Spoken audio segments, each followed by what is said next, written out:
Good morning, good afternoon, good evening. This is Professor Sistrunk, and I'm reaching out to the student body. Okay, students, the classes have officially started, and we're looking through here, getting ready to complete our work. How do I look? I got my hacker outfit on. Do I look like a hacker? No, I'm just joking. Let me stop playing. No, I'm not a hacker, and we don't want the government to know anything like that. No, but seriously, I do have a cybersecurity class coming up at the end of this first 8 weeks. So I'm just trying to get in the mood to have fun with that class. But we here today because we want to start working on how do I submit my assignments to the professor. As you can see right here, this is the assignment section. Now, I am targeting today the Linux students. That's it. So this will go out to my 2 Linux classes. Some of you know the class as CIS 118, Linux operating system. And then we have another class that I'm going to show you, which is CIS 218, CIS 218, which is Linux, another Linux class. But we want to know how to get these files up here so the professor can begin to look at the work you completed. I did a brief breakdown of how to do that, but now I'm going to go a little bit into depth because I have received a few questions and I want to make sure I answer those questions. So students, send me all your questions. When you send me a question, I'll use that question to respond to all the students. And I'm so happy that some of you are reaching out and trying to get as much as information you can while you're working on your lessons. Also remember, like I said, Thursday, the exams will be officially open. Assessments, exams, quizzes, whatever they call them this day and time, they will be open. So just be prepared to start doing your exams. I'm just making sure we clean all the mess out, students registering, students unsure about things. I'm meeting with students in my office hours, students send me emails. I just want to make sure everything is clean before I open those exams up. But they will be open Thursday, and I will send an email out to everyone saying, hey, your exams are officially open. If everyone logs in the class and signs up, I'll make sure I open them earlier than that. But Thursday is my target day, so just look for that. And plus, you got a lot of reading to do anyway, so don't worry about it. Okay, so this is our target today, assignments. How do I submit my assignments in a Linux class to my professor? That's a deep and long subject. Let's get to it. So as you can see right here, I'm in here under the student version. I click on here. This gives me access where I can begin to submit my assignments. As you see, all you have to do is add a file, make a brief comment if you want to. If you're not, cool, but add a file. Now, the question came to me today. The student said, Professor Sistrunk, after I complete them, can I copy it to a Word doc so I can keep it in order and then present it to you by uploading the Word doc into here? And that's absolutely correct. You want to deal with your assignments like a professional. Don't put a bunch of junk up there, screenshots and all that. I mean, it's cool. If that's all you got, that's all you have, that's great. But you want to do it professionally. So I'm going to walk through how I would do it so you can begin to do it. So I'm going to go over here to NetAcad and I'm going to click on the class that's pertinent right now. Remember, we got 2 classes in here. I'm going to do both of them so you can see they're exactly the same. Well, we got multiple classes in here, but I'm just talking to my Linux students. So I'm going to click here to open up the class. And once the class opens up, I want to then just go do my work. That's what it's all about. Now, so of course, you have a syllabi. And that syllabi that you have tells you step by step what you should be doing. But you should be looking in here to see everything you can get out of this particular course. Help and resources. Make sure you follow the examples right here. Read this information. This is going to become important too because I'm going to talk about lpi.org. So that's important. But let's get to the nitty gritty of things. Let's get into how to get the assignments. So let's say I click on chapter 1. Okay. Chapter 1 takes me now, it teleports me to the portal where I will begin to do my work. So as you can see, you have two sides here. You have the side where your book reading is, you just read it. It's real simple stuff. I talked about this before. And you have a side that has the Linux application that's right here. So how do I do the work? And I'm not going to spend a lot of time doing the Linux application, but I will read the information, click next. And once I'm clicking next and reading through the information, just make sure you don't do like I'm doing it, missing a click, they're supposed to work. But begin to understand about Linux. This intervention here, Linus Torvalds, he is the person who started Linux. He built it. He was the originator. Get a little bit of history of Linux. Understand what the GNU and Linux project is. You want to understand this stuff because it's pertinent. It is pertinent that you understand Linux, people. I know a lot of people tell you, oh, you don't really need Linux. That's where everything is going. I was explaining to a student today that Linux is a foundation application in cybersecurity. You're going to be in cybersecurity. Do you really need to know Linux? Yes. If you don't know it, can you still get in cybersecurity? Yes. But knowing Linux will help propel you up quickly in the game. Okay? So let's go ahead and click next. Linux is essential. You can't bypass it, but some people do so.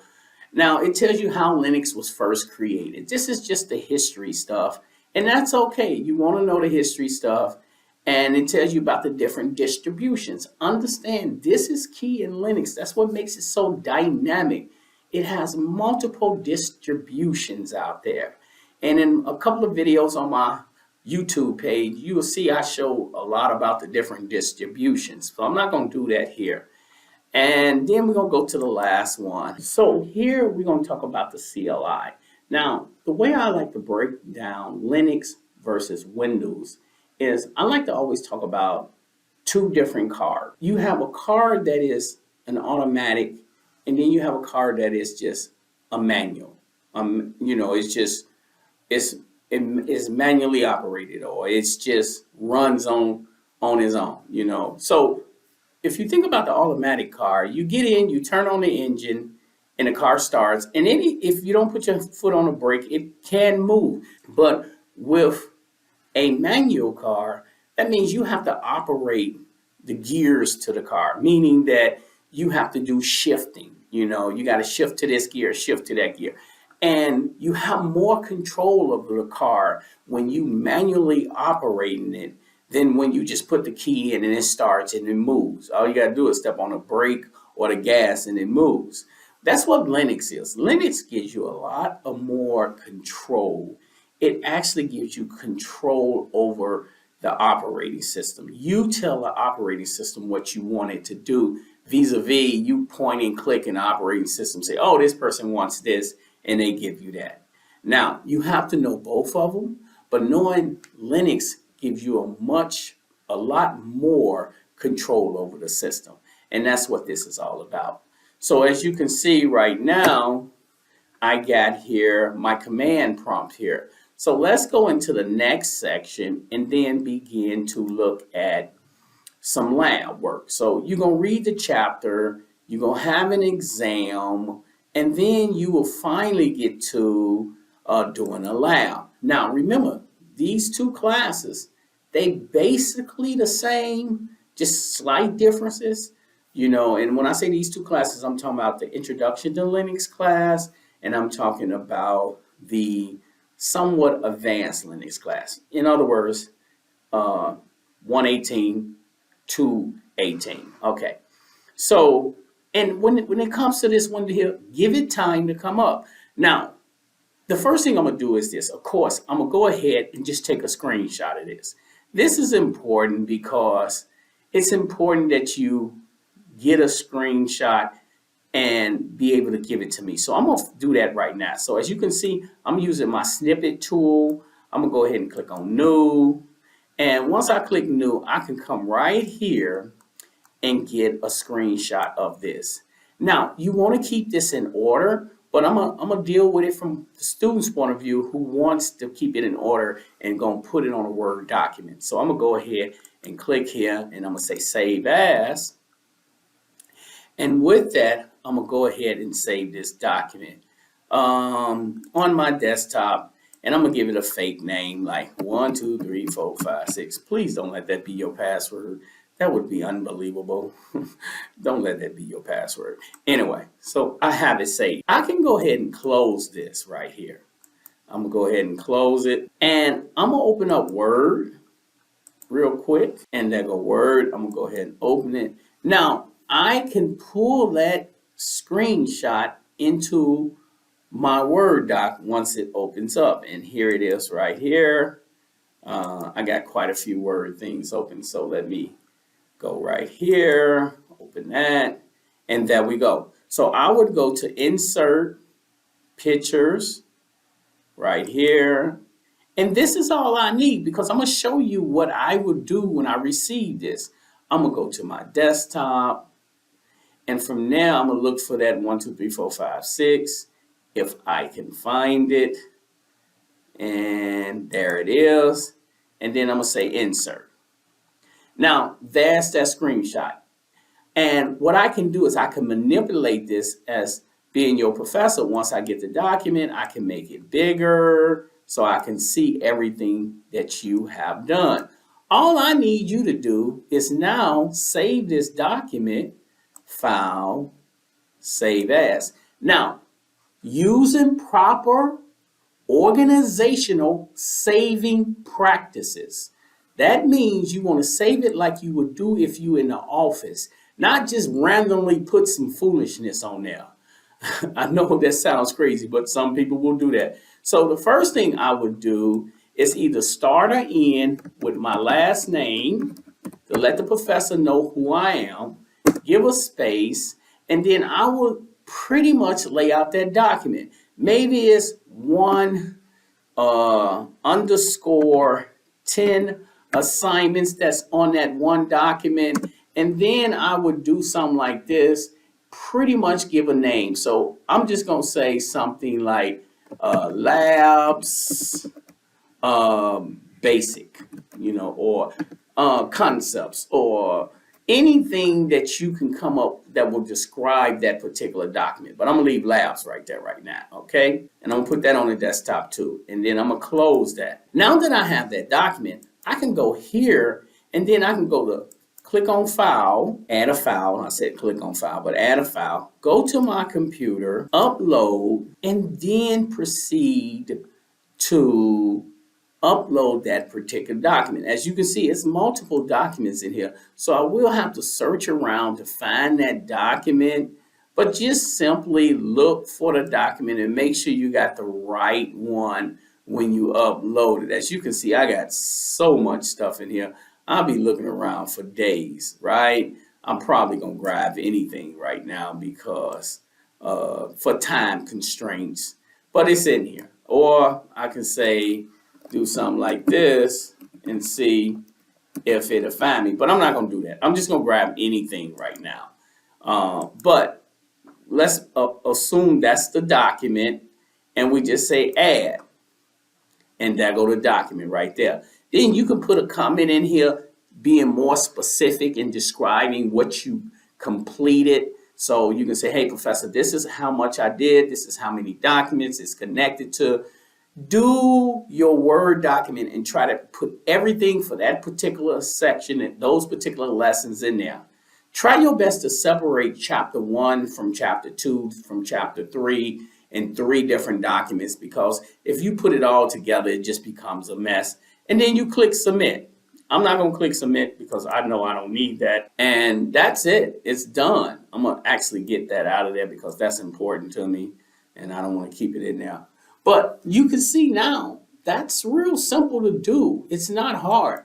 Here's the hard stuff. Okay, now let's talk about the hard stuff. After you read this, you're going to need to know key things. And when I say need to know, you're going to need to remember key things about this lesson. Because as you transition to the next class and the next class, you got to bring this information with you. So as you go to next, you're going to see it's going to explain everything you need to know. So the first thing I'm going to say LS.